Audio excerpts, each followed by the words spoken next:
Hi all. വരും വർഷങ്ങളിൽ നമ്മുടെ വിദ്യാഭ്യാസ മേഖലകളിൽ ഒരുപാട് മാറ്റങ്ങൾ വരാൻ സാധ്യതയുണ്ട്.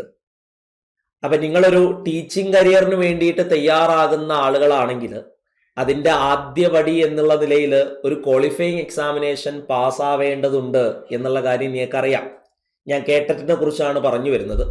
അപ്പം നിങ്ങളൊരു ടീച്ചിങ് കരിയറിന് വേണ്ടിയിട്ടാണ് പ്രിപ്പയർ ചെയ്യുന്നതെങ്കിൽ നിർബന്ധമായിട്ടും നിങ്ങൾക്ക് കേട്ടറ്റിൻ്റെ ഏതെങ്കിലും ഒരു കാറ്റഗറി ക്വാളിഫൈ ചെയ്യേണ്ടി വരും. അപ്പം അതിനു വേണ്ടിയിട്ട് തുടക്കം മുതലേ പരിശ്രമിക്കുന്നത് നന്നായിരിക്കും. കഴിഞ്ഞ സെപ്റ്റംബർ മാസത്തിലായിരുന്നു അവസാനമായിട്ട് കേട്ടറ്റ് എക്സാമിനേഷൻ നടന്നിട്ടുണ്ടായിരുന്നത്. ഓരോ കൊല്ലത്തിലും 2 തവണ കേട്ടറ്റ് എക്സാമുകൾ നടത്താറുണ്ട്. ഇനി നടത്താനുള്ളത് ഡിസംബറിലെ സെക്ഷനാണ്. ആ ഡിസംബറിലെ സെക്ഷൻ മോസ്റ്റ്ലി ജനുവരിയിലേക്ക് മാറിപ്പോകും. സാധാരണയായിട്ട് അങ്ങനെയാണ് ഉണ്ടാവാറുള്ളത്. അപ്പോൾ ഒരു ജനുവരി ആകുമ്പോഴേക്കും അടുത്ത കേട്ടറ്റിൻ്റെ നോട്ടിഫിക്കേഷൻ വരും. അത് കഴിഞ്ഞിട്ട് ഒരു 2-3 മാസം കഴിഞ്ഞിട്ട് എക്സാമും നടത്തും. അപ്പോൾ അടുത്ത ടേമിലേക്കുള്ള കേട്ടറ്റ് എക്സാമിന് വേണ്ടിയിട്ട് നിങ്ങൾ നിർബന്ധമായിട്ടും ഇപ്പോൾ തന്നെ തയ്യാറാകേണ്ടതുണ്ട്. വെറുതെ പോയിട്ട് എഴുതിയാൽ കേട്ടറ്റ് കിട്ടുമെന്നുള്ള ധാരണയൊക്കെ എല്ലാവർക്കും അത് വർക്കാകണമെന്നില്ല. ചിലവർക്ക് കിട്ടും, ചിലവർക്ക് കിട്ടില്ല. അപ്പൊ അതിനു വേണ്ടിയിട്ട് ആദ്യം തന്നെ നിങ്ങൾ എന്ത് ചെയ്യുക, ഒരു പ്രോപ്പർ പ്ലാൻ ഉണ്ടാക്കിയിട്ട് ഒരു ചുരുങ്ങിയ സമയം കേട്ടറ്റ് എക്സാമിന് വേണ്ടിയിട്ട് പ്രിപ്പയർ ചെയ്യാനായിട്ട് നോക്കുക. കേട്ടറ്റ് എന്ന് പറയുന്നത് 150 മാർക്കിൽ 4 കാറ്റഗറിയിലായിട്ട് നടത്തുന്ന എക്സാമാണ്. സാധാരണയായിട്ട് കേട്ടറ്റ് 4 കാറ്റഗറി ആയിട്ടാണ് നടത്താറുള്ളത്. കേട്ടറ്റ് 1, കേട്ടറ്റ് കാറ്റഗറി 2, കാറ്റഗറി 3, കാറ്റഗറി 4. കാറ്റഗറി 1 എന്ന് പറയുന്നത് ഈ LP സെക്ഷനിലൊക്കെ പഠിപ്പിക്കാൻ വേണ്ടിയിട്ടുള്ള ഒരു മേജർ ക്വാളിഫിക്കേഷൻ ആണ്. കേട്ടറ്റ് 2 എന്ന് പറയുന്നത് UP മേഖലകളിൽ UP സ്കൂൾ ടീച്ചറായിട്ട് വർക്ക് ചെയ്യാനുള്ള ബേസിക് ക്വാളിഫിക്കേഷൻ ആണ്. കേട്ടറ്റ് 3 എന്ന് പറയുന്നത് ഹൈസ്കൂളിലേക്കുള്ളതാണ്. അതുപോലെ തന്നെ കേട്ടറ്റ് 4 എന്ന് പറയുന്നത് ലാംഗ്വേജ് അധ്യാപകർക്ക് വേണ്ടിയിട്ടുള്ള സ്പെഷ്യൽ ആയിട്ടുള്ള കാറ്റഗറിയാണ്. അപ്പൊ നിർബന്ധമായിട്ട് നിങ്ങൾ അടുത്ത LP UP എക്സാമുകൾക്കൊക്കെയാണ് പ്രിപ്പയർ ചെയ്യുന്നതെങ്കിൽ നിങ്ങൾക്ക് കാറ്റഗറി 1ഉം കാറ്റഗറി 2ഉം നിർബന്ധമായിട്ടും ക്വാളിഫൈ ചെയ്യേണ്ടതായിട്ട് വരും. അപ്പൊ ഇവിടേക്കുള്ള പ്രധാനപ്പെട്ട പ്രശ്നം എന്താന്ന് വെച്ചാൽ 150 മാർക്കിനാണ് കേട്ടറ്റ് എല്ലാ കാറ്റഗറിയിലും എക്സാം ഉണ്ടാവാറുള്ളത്. അതിൽ കേട്ടറ്റ് കാറ്റഗറി 1നും കേട്ടറ്റ് കാറ്റഗറി 2നും 30 മാർക്കുകൾ മാത്തമാറ്റിക്സിലാണ് ഉണ്ടാവുക. സ്വാഭാവികമായിട്ടും മാത്തമാറ്റിക്സിനോട് അധികം ടച്ച് ഇല്ലാതെ, അതായത് സ്കൂൾ ലെവലുകളിൽ മാത്രം മാത്തമാറ്റിക്സ് പഠിച്ചു കഴിഞ്ഞിട്ട് വന്നിരിക്കുന്ന കുട്ടികൾ ഒരുപാട് ഉണ്ടായിരിക്കും. അപ്പൊ അവർക്കൊക്കെ വേണ്ടിയിട്ട് പറയുന്നതാണ്, മാത്തമാറ്റിക്സിൽ 30 മാർക്ക് നിങ്ങൾക്ക് കേട്ടറ്റിന് സ്കോർ ചെയ്യേണ്ടതുണ്ട്. അപ്പൊ പല ആളുകൾക്കും മാത്തമാറ്റിക്സ് ഒരു ടൈപ്പ് ആയിട്ടുള്ള അല്ലെങ്കിൽ ഒരു പ്രത്യേകിച്ച് ഒരു ടൈറ്റ് ആയിട്ടുള്ള വിഷയമായിട്ട് തോന്നാറുണ്ട്, അല്ലെങ്കിൽ ബുദ്ധിമുട്ടുള്ള പ്രയാസമുള്ള വിഷയമായിട്ട് തോന്നാറുണ്ട്.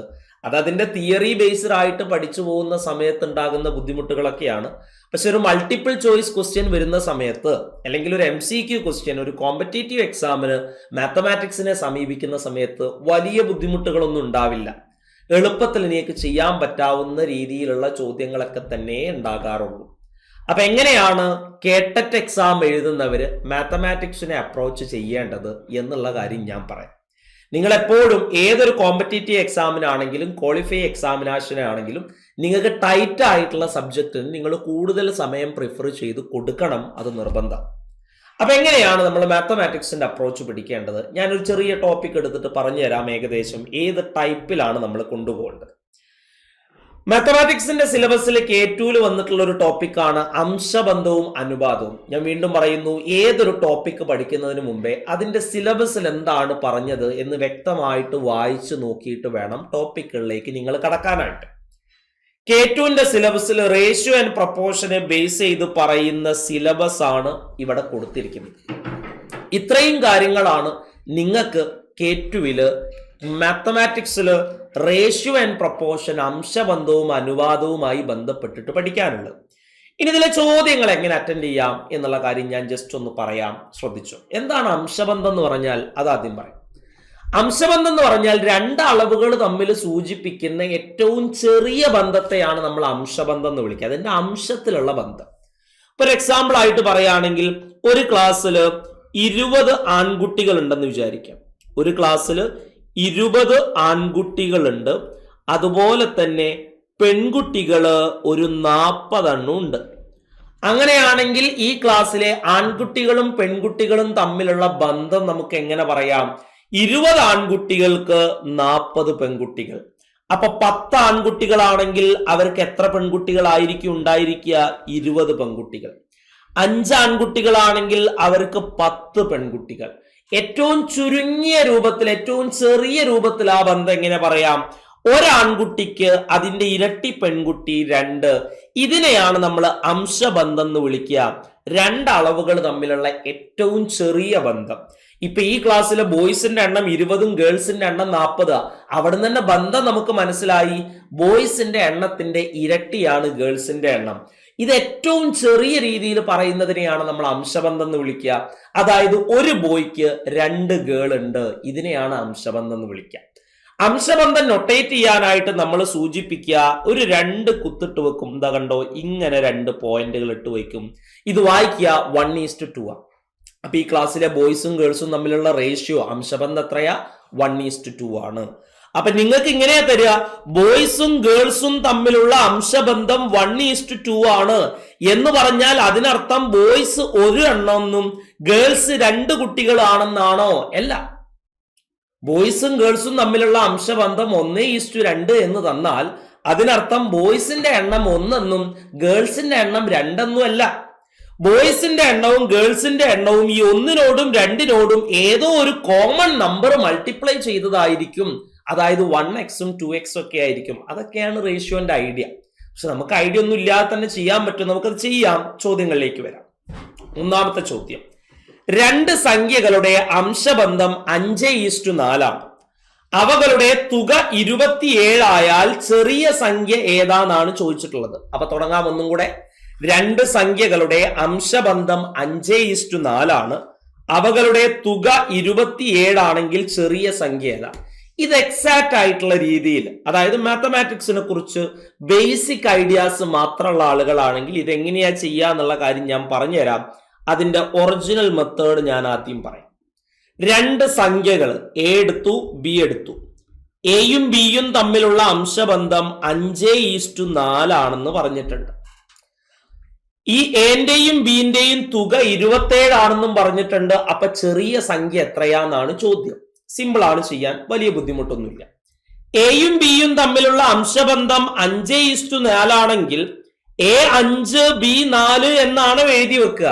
അല്ല, എ 5ഉം ബി 4 ആകണം എന്ന് ഉറപ്പില്ല. എയും ബിയും 5നെയും 4നെയും ഒരു കോമൺ നമ്പർ കൊണ്ട് മൾട്ടിപ്ലൈ ചെയ്തതായിരിക്കും. അതിന് ഞാൻ എക്സ് എന്ന് പേര് കൊടുത്തു. അപ്പൊ എ 5x ബി 4x എന്ന് എടുക്കാം.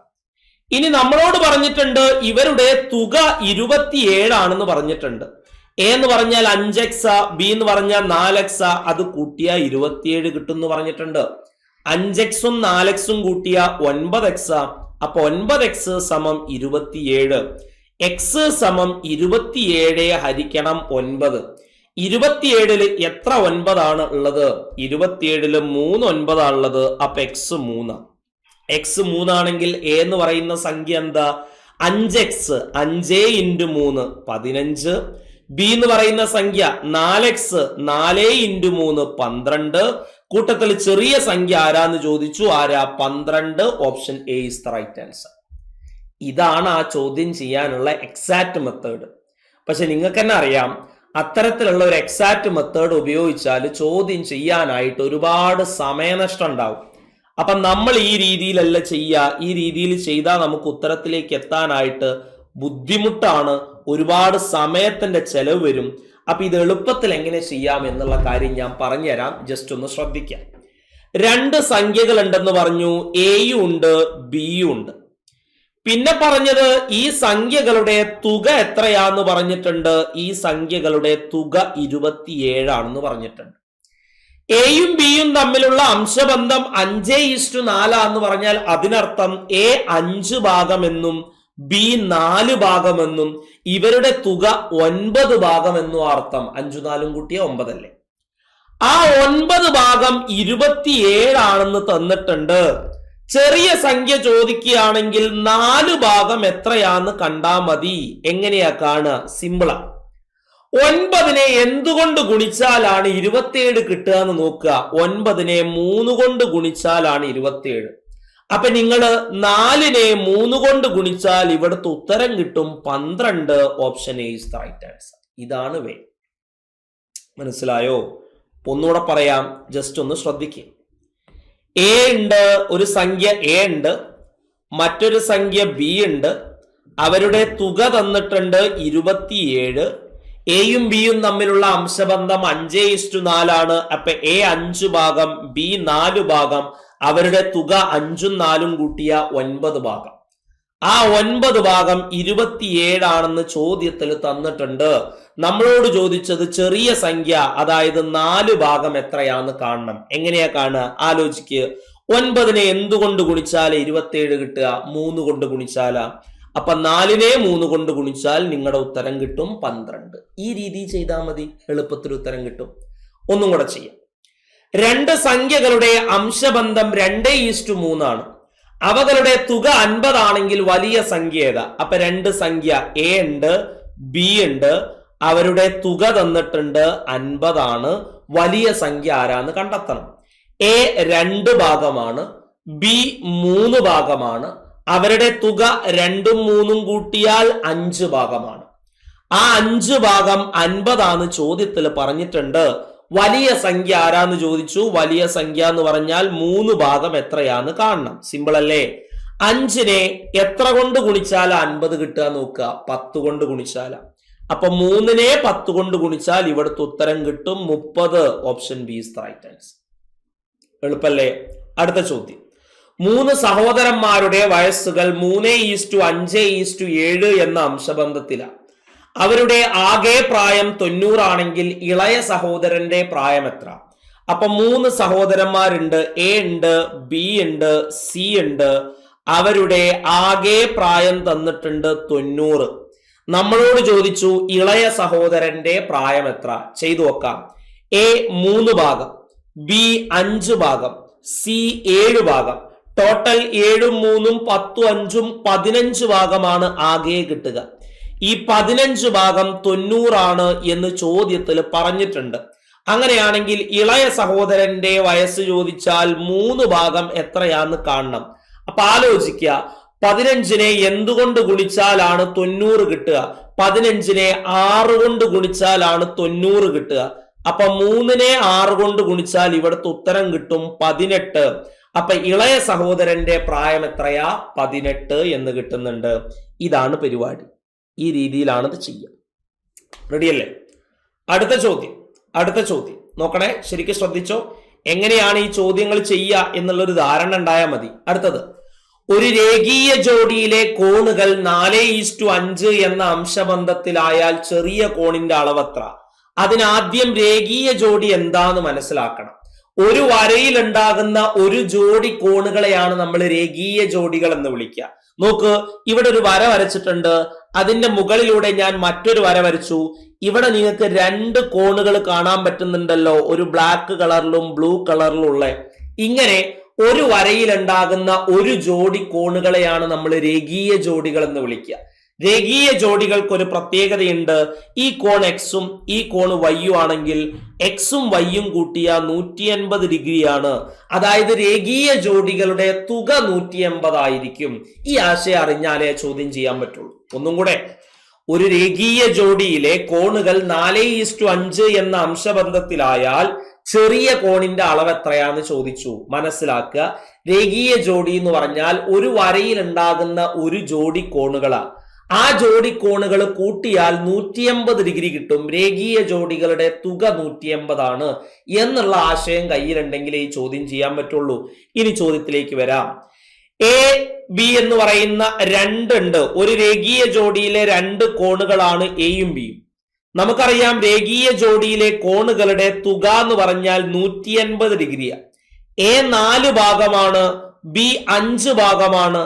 തുക 5ഉം 4ഉം 9 ഭാഗമാണ്. ആ 9 ഭാഗം 180 ആണ് തന്നിട്ടുണ്ട്. ചെറിയ കോണിന്റെ അളവ് കാണണമെങ്കിൽ 4 ഭാഗം എത്രയാന്ന് കണ്ടാ മതി. 9 180 ആകാൻ എന്തുകൊണ്ട് ഗുണിക്കണം? 9നെ 2 കൊണ്ട് ഗുണിച്ചാ 18. അപ്പൊ 20 കൊണ്ട് ഗുണിച്ചാ 180. അപ്പൊ 4നെ 20 കൊണ്ട് ഗുണിച്ചാൽ നമ്മുടെ ഉത്തരം കിട്ടും 80. അപ്പൊ ചെറിയ കോൺ അതിൽ എത്രയാ? 80 ഡിഗ്രിയാണ്. Option C is the right answer. എളുപ്പല്ലേ ചെയ്യാൻ? ഒന്നും കൂടെ, ഒരു രേഖീയ ജോഡിയിലെ കോണുകൾ 3:7 എന്ന അംശബന്ധത്തിലായാൽ ചെറിയ കോണിന്റെ അളവ് എത്ര? അപ്പൊ രേഖീയ ജോഡിയിലെ രണ്ട് കോണുകളാണ് എയും ബിയും എന്ന് വിചാരിക്കുക. നമുക്കറിയാം രേഖീയ ജോഡിയിലെ കോണുകളുടെ തുക 180 ഡിഗ്രിയാണ്. എ 3 ഭാഗമാണ്, ബി 7 ഭാഗമാണ്. അവരുടെ തുക 3ഉം 7ഉം കൂട്ടിയ 10 ഭാഗമാണ്. ഈ 10 ഭാഗം 180 ആണെന്ന് പറഞ്ഞിട്ടുണ്ട്. ചെറിയ കോണിന്റെ അളവ് ചോദിക്കുകയാണെങ്കിൽ 3 ഭാഗം എത്രയാന്ന് കാണണം. ആ ലോജിക്ക് 10നെ 18 കൊണ്ട് ഗുണിച്ചാൽ 180 കിട്ടും. അപ്പൊ 3നെ 18 കൊണ്ട് ഗുണിച്ചാൽ നമ്മുടെ ഉത്തരം കിട്ടും. 10 3 30 ആണ്, 8 3 24, 30ഉം 24ഉം കൂട്ടിയ 54 ഡിഗ്രി. അപ്പൊ ചെറിയ കോണിന്റെ അളവ് എത്രയാ? 54 ഡിഗ്രിയാണ് കിട്ടുക. Option D is the right answer. Ready അല്ലേ? ഓക്കെ അല്ലേ? ക്ലിയർ അല്ലേ? സെറ്റ് അല്ലേ? ഈ രീതിയിലാണ് ഈ ടൈപ്പിലുള്ള ചോദ്യങ്ങൾ ചെയ്യുക. ഇനി അടുത്ത ടൈപ്പിലേക്ക് പോകാം. അതേപോലെ തന്നെ വരുന്നതാണ്, ജസ്റ്റ് ഒന്ന് ശ്രദ്ധിക്കുക. രണ്ട് സംഖ്യകളുടെ അംശബന്ധം 5:8 ആണ്. അവകളുടെ വ്യത്യാസം 60 ആണെങ്കിൽ ചെറിയ സംഖ്യ ഏതാ? അപ്പൊ തുടങ്ങാം. രണ്ട് സംഖ്യ ഞാൻ എടുത്തു, എയും ബിയും. അവരുടെ വ്യത്യാസം തന്നിട്ടുണ്ട്. എത്രയാണ് അവരുടെ വ്യത്യാസം? 60 ആന്ന് തന്നിട്ടുണ്ട്. ചെറിയ സംഖ്യ എത്രയാന്ന് ചോദിച്ചു. നമുക്കറിയാം എ 5 ഭാഗമാണ്, ബി 8 ഭാഗമാണ്. അവരുടെ വ്യത്യാസം 8ന്ന് 5 പോയ 3 ഭാഗമാണ്. ആ 3 ഭാഗം 60 ആണെന്ന് പറഞ്ഞിട്ടുണ്ട്. ചെറിയ സംഖ്യ ചോദിക്കുകയാണെങ്കിൽ 5 ഭാഗം എത്രയാന്ന് കാണണം. 3 60 ആകാൻ എത്ര കൊണ്ടാ ഗുണിക്കുക? 3നെ 10 കൊണ്ട് ഗുണിച്ചാൽ 30, 3നെ 20 കൊണ്ട് ഗുണിച്ചാൽ 60. അപ്പൊ 5നെ 20 കൊണ്ട് ഗുണിക്കുമ്പോൾ നമ്മുടെ ഉത്തരം കിട്ടും 100. Option A is the right answer. Clear? ഒന്നുകൂടെ. രണ്ട് സംഖ്യകളുടെ അംശബന്ധം 7:3 ആണ്. അവകളുടെ വ്യത്യാസം 100 ആണെങ്കിൽ വലിയ സംഖ്യ ഏത്? രണ്ട് സംഖ്യ എയും ബിയും എടുത്തു. അവരുടെ വ്യത്യാസം തന്നിട്ടുണ്ട്. എത്രയാ അവരുടെ വ്യത്യാസം? 100. വലിയ സംഖ്യ ചോദിച്ചു. എ 7 ഭാഗമാണ്, ബി 3 ഭാഗമാണ്. വ്യത്യാസം 7ന്ന് 3 പോയാൽ 4 ഭാഗം. ആ 4 ഭാഗം 100 ആണെന്ന് പറഞ്ഞിട്ടുണ്ട്. വലിയ സംഖ്യ ചോദിച്ചാൽ 7 ഭാഗം എത്രയാന്ന് എഴുതണം. 4 100 ആകാൻ 25 കൊണ്ട് ഗുണിച്ചാൽ മതി. 4നെ 25 കൊണ്ട് ഗുണിച്ചാൽ 100. അപ്പൊ നമുക്ക് 7നെ 25 കൊണ്ട് ഗുണിച്ചാൽ നമ്മുടെ ഉത്തരം കിട്ടും 175. Option C is the right answer. Clear? ഒന്നുകൂടെ. ഹരിതയും അനിതയും കൂടി ഒരു തുക 2:1 എന്ന അംശബന്ധത്തിൽ വീതിച്ചപ്പോൾ ഹരിതയ്ക്ക് അനിതയേക്കാൾ 1000 രൂപ കൂടുതൽ കിട്ടി എങ്കിൽ അനിതക്ക് കിട്ടിയത് എത്ര രൂപയാണ്? ചെയ്തു നോക്കാം. രണ്ടാളുകളുണ്ട്. ഒന്നാമത്തെ ആൾ ആരാണ്? ഹരിത. രണ്ടാമത്തെ ആൾ ആരാണ്? അനിത. ഹരിതയും അനിതയും കൂടി ഒരു തുക 2:1 എന്ന അംശബന്ധത്തിൽ വീതിച്ചപ്പോൾ ഹരിതയ്ക്ക് അനിതയേക്കാൾ 100 രൂപ കൂടുതൽ കിട്ടി. എടാ, നിങ്ങൾ ചോദ്യത്തിൽ കൂടുതൽ കിട്ടി, കുറവ് കിട്ടി എന്നൊക്കെ കാണുകയാണെങ്കിൽ അവിടെ തന്നിരിക്കുന്നത് വ്യത്യാസമാണ് എന്ന് മനസ്സിലാക്കുക. ചോദ്യത്തില് കൂടുതലാണ്, ഒരാളേക്കാൾ മറ്റൊരാൾക്ക് ഇത്ര കൂടുതലാണ്, അയാളേക്കാൾ മറ്റൊരാൾക്ക് ഇത്ര കുറവാണ്, ഇയാളുടെ വില കൂടുതലാണ്, മറ്റേയാളേക്കാൾ കുറവാണ്. ഇങ്ങനെ കൂടുതലാണ് കുറവാണ് എന്ന് എവിടെ കണ്ടാലും മനസ്സിലാക്കുക, അത് വ്യത്യാസത്തെയാണ് സൂചിപ്പിക്കുന്നത്. അപ്പൊ ഹരിതയ്ക്ക് അനിതയേക്കാൾ 1000 രൂപ കൂടുതൽ കിട്ടി എന്ന് പറഞ്ഞാൽ അതിനർത്ഥം എന്താ? അവർക്ക് കിട്ടിയ തുകകൾ തമ്മിലുള്ള വ്യത്യാസം എത്രയാണെന്നാണ് ഉദ്ദേശിച്ചിട്ടുള്ളത്. വ്യത്യാസം 1000 ആണ് എന്നാണ് അവിടെ ഉദ്ദേശിച്ചിട്ടുള്ളത്. അപ്പൊ കൂടുതലാണ് കുറവാണെന്ന് പറഞ്ഞാൽ ഉദ്ദേശിക്കുന്ന വ്യത്യാസം കേട്ടോ. അപ്പൊ തുടങ്ങാം. ഹരിതയ്ക്ക് 2 ഭാഗം, അനിതയ്ക്ക് 1 ഭാഗം. വ്യത്യാസം 2ന്ന് 1 കുറച്ചാൽ 1 ഭാഗം. ആ 1 ഭാഗം 1000 ആണെന്ന് പറഞ്ഞിട്ടുണ്ട്. അനിതക്ക് കിട്ടിയത് എത്രയാന്നാ ചോദിച്ചത്. അനിതക്ക് കിട്ടിയത് 1 ഭാഗം തന്നെ. 1 ഭാഗം 1000 ആണെന്ന് കിട്ടിയില്ലേ? അപ്പൊ ഉത്തരം എത്രയാ? 1000. Option C is the right answer. ഒന്നുകൂടെ. ഹരിയുടെയും റഹീമിന്റെയും വയസ്സുകൾ 3:2 എന്ന അംശബന്ധത്തിലാണ്. ഹരിക്ക് റഹീമിനേക്കാൾ 8 വയസ്സ് കൂടുതലാണെങ്കിൽ ഹരിയുടെ വയസ്സ് എത്ര? രണ്ടാളുകളുണ്ട്. ഒന്ന് ഹരി, മറ്റേത് റഹീം. നമുക്ക് തന്നത് ഹരിക്ക് റഹീമിനേക്കാൾ 8 വയസ്സ് കൂടുതലാണ്. ഞാൻ പറഞ്ഞു കൂടുതലാണ് കുറവാണെന്നൊക്കെ പറഞ്ഞാൽ തന്നിരിക്കുന്നത് വ്യത്യാസം. അപ്പൊ 8 വയസ്സ് കൂടുതലാണെന്ന് പറഞ്ഞാൽ വ്യത്യാസം 8. അപ്പൊ എങ്ങനെയാ ചെയ്യുക? ഹരിക്ക് 3 ഭാഗം, റഹീമിന് 2 ഭാഗം. വ്യത്യാസം 3ന്ന് 2 പോയാൽ 1 ഭാഗം. ആ ഒരു ഭാഗം 8 ആണെന്ന് പറഞ്ഞിട്ടുണ്ട്. ഹരിയുടെ വയസ്സ് ചോദിച്ചാൽ 3 ഭാഗം എത്രയാന്ന് കാണണം. സിമ്പിളാ. 1നെ 8 കൊണ്ട് ഗുണിച്ചാൽ 8. അപ്പൊ 3നെ 8 കൊണ്ട് ഗുണിച്ചാൽ ഉത്തരം കിട്ടുന്നു 24. ഹരിയുടെ വയസ്സ് കിട്ടി 24. ക്ലിയർ? അടുത്ത ചോദ്യം. രവിയുടെയും രമയുടെയും വയസ്സുകൾ 7:5 എന്ന അംശബന്ധത്തിലാണ്. രവിക്ക് രമയേക്കാൾ 6 വയസ്സ് കൂടുതലായാൽ രവിയുടെ വയസ്സ് എത്ര? എഗെയിൻ രണ്ടാളുകൾ, രവിയുണ്ട്, രമയുണ്ട്. രവിക്ക് രമയേക്കാൾ 6 വയസ്സ് കൂടുതലാ. ഈ കൂടുതലാന്ന് പറഞ്ഞാലും കുറവാന്ന് പറഞ്ഞാലും തന്നത് വ്യത്യാസമാണ്. അപ്പൊ വ്യത്യാസം 6. രവിക്ക് 7 ഭാഗം, രമയ്ക്ക് 5 ഭാഗം. വ്യത്യാസം 7ന്ന് 5 പോയ 2 ഭാഗം. ആ 2 ഭാഗം 6 ആന്ന് തന്നിട്ടുണ്ട്. നമ്മളോട് രവിയുടെ വയസ്സ് ചോദിച്ചു, അതായത് 7 ഭാഗം ചോദിച്ചു. 2 6 ആകാൻ 3 കൊണ്ട് ഗുണിക്കണം. അപ്പൊ 7നെ 3 കൊണ്ട് ഗുണിച്ചാൽ രവിയുടെ വയസ്സ് കിട്ടും 21. Option A. രവിയുടെ വയസ്സ് കിട്ടും 21 ആണ് ഓപ്ഷൻ എ. ഒന്നും കൂടെ ചെയ്യാം, ഒരു ചോദ്യം കൂടെ. ഒരു ക്ലാസ്സിലെ ആൺകുട്ടികളുടെയും പെൺകുട്ടികളുടെയും എണ്ണം തമ്മിലുള്ള അംശബന്ധം 7:5. ആൺകുട്ടികളുടെ എണ്ണം പെൺകുട്ടികളുടെ എണ്ണത്തേക്കാൾ 8 കൂടുതലായാൽ ആൺകുട്ടികളുടെ എണ്ണം എത്ര? അപ്പൊ ഒരു ക്ലാസ്സിൽ ബോയ്സും ഉണ്ട്, ഗേൾസും ഉണ്ട്. ആൺകുട്ടികളുടെ എണ്ണത്തേക്കാൾ 8 കൂടുതലാണ് പെൺകുട്ടികളുടെ എണ്ണം. കൂടുതലാണ് കുറവാണെന്നൊക്കെ പറഞ്ഞാൽ തന്നിരിക്കുന്നത് വ്യത്യാസം. അപ്പൊ വ്യത്യാസം 8. ആൺകുട്ടികള് 7 ഭാഗം, പെൺകുട്ടികള് 5 ഭാഗം. വ്യത്യാസം 7ന്ന് 5 പോയ 2 ഭാഗം. ആ 2 ഭാഗം 8 ആണെന്ന് പറഞ്ഞിട്ടുണ്ട്. ആൺകുട്ടികളുടെ എണ്ണം കാണണമെങ്കിൽ 7 ഭാഗം കാണണം. 2നെ 4 കൊണ്ട് ഗുണിച്ചാൽ 8. അപ്പൊ 7നെ 4 കൊണ്ട് ഗുണിച്ചാൽ ഉത്തരം കിട്ടുന്നു 28. ആൺകുട്ടികളുടെ എണ്ണം കിട്ടുക 28 എന്നാണ് കിട്ടുക. ഈ രീതിയിലാണ് നമ്മൾ ഇവിടെയുള്ള ചോദ്യങ്ങൾ ചെയ്യേണ്ടത്. ഇതാണ് ആ ചോദ്യങ്ങൾ ചെയ്യാനുള്ള അപ്രോച്ച് എന്ന് പറയുന്നത്. അപ്പൊ ഇത്രയാണ് പറയാനുള്ളത്. ഇങ്ങനെയൊക്കെയാണ് അംശബന്ധത്തിലെ ചോദ്യങ്ങൾ ചെയ്യുക. അല്ലാതെ 5:2 എന്ന് പറഞ്ഞ 5x 2x എന്നൊക്കെ വെച്ചിട്ട് അത് കൂട്ടിയും കുറച്ചും ചെയ്യുന്നതിനേക്കാൾ എത്രയോ ബെറ്റർ ആയിട്ട് കൂടുതൽ സമയം എടുക്കാതെ തന്നെ നമുക്ക് അംശബന്ധത്തിലെ ചോദ്യങ്ങൾ ഇതുപോലെ ചെയ്യാം. ഇങ്ങനെയുള്ള കാര്യങ്ങളൊക്കെ നമുക്ക് ഡീറ്റെയിൽ ആയിട്ട് വരും ക്ലാസ്സുകളിലൊക്കെ ആയിട്ട് പറയാം. അപ്പൊ ഇത്രയാണ് പറയാനുള്ളത്.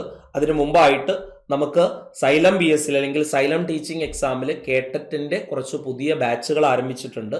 കേട്ടറ്റ് 1, കേട്ടറ്റ് 2, കാറ്റഗറി 3ലും ഉള്ള 3 ബാച്ചുകൾ ആരംഭിച്ചിട്ടുണ്ട്. 1നും 2നും റേറ്റ് വരുന്നത് 1499 ആണ് 1ന്റെ റേറ്റ്. 2ന്റെ റേറ്റ് 1999 ആണ്. കേട്ടറ്റ് കാറ്റഗറി 3 ആണെങ്കിൽ English, social science, natural science, physical science എന്നീ വിഷയങ്ങളിലുള്ള കേട്ടറ്റ് കാറ്റഗറി 3യും അവൈലബിൾ ആണ്. അപ്പോൾ കൂടുതൽ കാര്യങ്ങൾക്കൊക്കെ ആയിട്ട് നിങ്ങൾ ഈ താഴെ കാണുന്ന നമ്പറിൽ ഒന്ന് കോൺടാക്ട് ചെയ്താൽ മതി. അപ്പം ഞാൻ വീണ്ടും പറയുന്നു, അടുത്ത കേട്ടറ്റിന് വേണ്ടിയിട്ട് നിങ്ങളൊരു ടീച്ചിങ് കരിയർ സെറ്റ് ആക്കണമെങ്കിൽ നിങ്ങൾ ഇപ്പോഴേ തുടങ്ങി വെക്കേണ്ടതുണ്ട്. അതിനു വേണ്ടിയിട്ട് തയ്യാറാവുക. അപ്പോൾ എല്ലാവിധ ആശംസകളും. All the best. Thank you.